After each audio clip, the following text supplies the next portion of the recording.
Hello दोस्तों, नमस्ते, प्रणाम। आप सभी का स्वागत है राजेंद्र यन चैनल में। आप लोग ऐसे ही प्यार आशीर्वाद अपना देते रहिए कि मैं भी आगे और बढ़ जाऊं।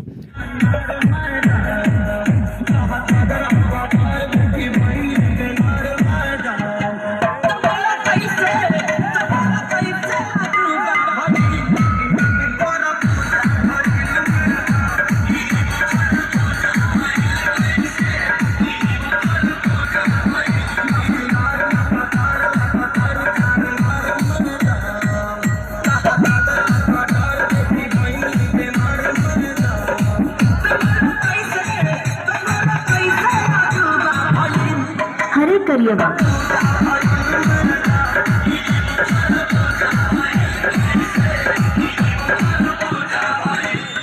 रिंकू भैया एक गजल का लाइन लगल, अभी जरा ध्यान से सुनिएगा।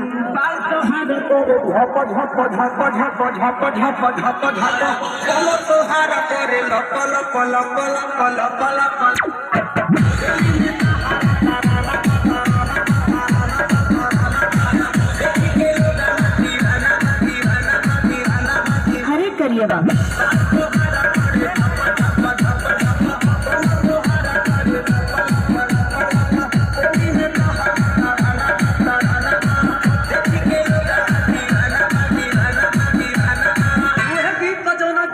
आप लोग सुनिए कैसे बहादुर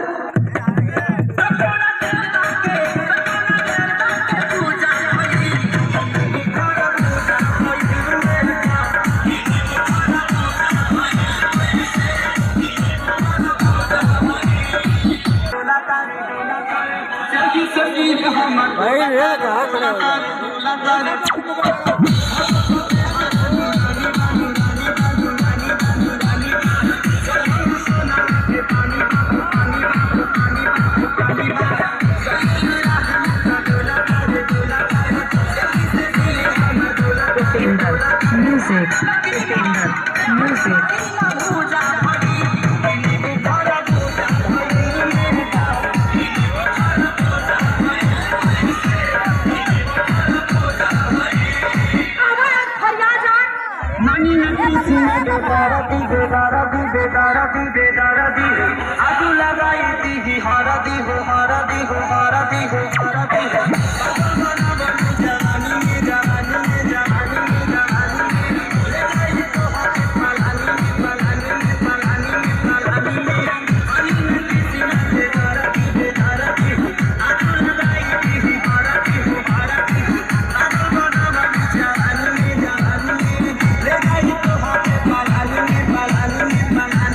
जितना अमन अकल रली उसे भी वजन पड़